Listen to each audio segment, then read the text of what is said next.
దేవునికి మహిమ కలుగును గాక. ప్రభునందు ప్రియమైన దేవుని పిల్లల బాగున్నారా?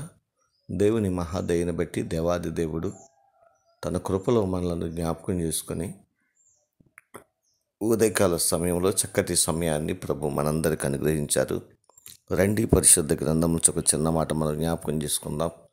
యోబు రాసిన గ్రంథం 37వ అధ్యాయం 5వ వచనం చూసినట్లయితే, దేవుడు ఆశ్చర్యముగా ఉరుముద్దువని చేయును, మనము గ్రహింపలేని గొప్ప కార్యములు ఆయన చేయును. దేవునికి మహిమ కలుగును గాక. మనము గ్రహింపలేని గొప్ప కార్యములు ఆయన చేయగలడు.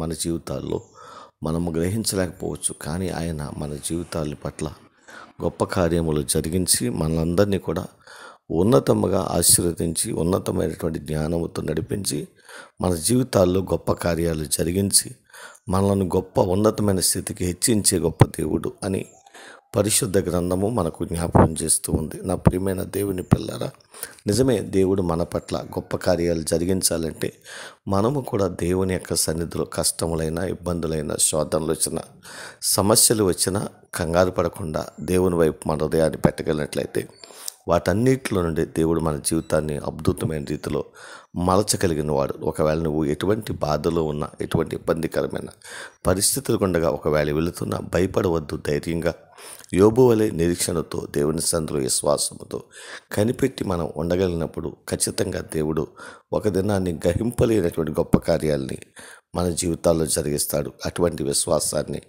మనము కలిగి ప్రభువులో సాగిపోవాలని ఈ చిన్న మాట ద్వారా జ్ఞాపకం చేస్తున్నాను. దేవుడు అటువంటి గొప్ప కార్యాలు మన జీవితాల్లో జరిగించి నడిపించునుగాక. ఆమేన్. కృపా సత్య సంపూర్ణమైన మా తండ్రి, కృపామయుడమైన మా దేవానికి వందనాలు. ఈ ఉదయకాల సమయంలో మరొక్కసారి ఈ మాటలు జ్ఞాపకం చేసుకుని కృపనిచ్చారు, మీకు వందనాలు. స్థానిక సంఘాన్ని, గ్రామాన్ని కూడా దీవించండి, ఆశీర్వదించి ఆరోగ్యమును, బలమును, శక్తిని దయచేయండి. ప్రతి కుటుంబాన్ని నెమ్మది, సమాధానంతో నడిపించండి, బలపరచండి. ప్రభువా, మా దేశాన్ని, రాష్ట్రాలను, రాష్ట్ర ప్రజలందరినీ కూడా దీవించండి. పట్టణాలను, పల్లెలను కూడా జ్ఞాపకం చేసుకొని నెమ్మది, క్షేమం వారికి దయచేయండి. బిడ్డలు చేస్తున్న వ్యవసాయములను, చేతి పనులను, వ్యాపారములను, ఉద్యోగములను కూడా దీవించండి, ఆస్వాదించండి. ఇది నాని చక్కటి కార్యక్రమాలు చేసి నేను గణపరుస్తున్న వారిని కూడా గణపరచండి. బలహీనలుగా ఉన్న వారిని రక్తం చేత కడగండి. మంచి ఆరోగ్యము, బలమును, శక్తిని వారికి దయచేయండి తండ్రి.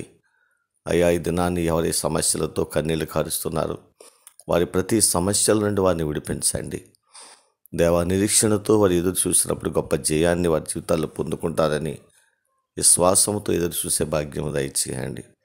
చదువుతున్న బిడ్డలకు మంచి జ్ఞానాన్ని ఇవ్వండి, ఆరోగ్యాన్ని ఇవ్వండి. వారు రాకపోకలను తోడేయండి. వారు రాస్తున్న పరీక్షలకు మంచి మార్కులతో పాస్ అవడానికి శక్తిని పొందుకున్న బిడ్డలుగా ఉండే భాగ్యం దయచేయండి. మా దేశాలను, ప్రపంచ దేశాలను కూడా దీవించండి. మా గ్రామాల నుండి, మా ప్రాంతాల ఆయా దేశాల్లో, ఆయా రాష్ట్రాల్లో ఉన్న ప్రియ బిడ్డలందరినీ జ్ఞాపకం చేసుకొని వారి కష్టార్జితం వారి కుటుంబాలకు ఆశీర్వాదకరంగా, దీవెనకరంగా, మేలుకరంగా మార్చి మీరే మహిమ పొందమని సమస్తమును మీ పాదాలకు అప్పగించుకుంటూ ప్రారంభిస్తూ ఉండగా ఈ దినమంతా మీ రెక్కల చాటును భద్రపరిచి మీరు నెమ్మది, క్షేమం నుంచి నడిపించి మహిమ పొందమని యేసు నామములో ప్రార్థించి స్తుతించి మీకు అప్పగిస్తున్నాము తండ్రి. ఆమేన్.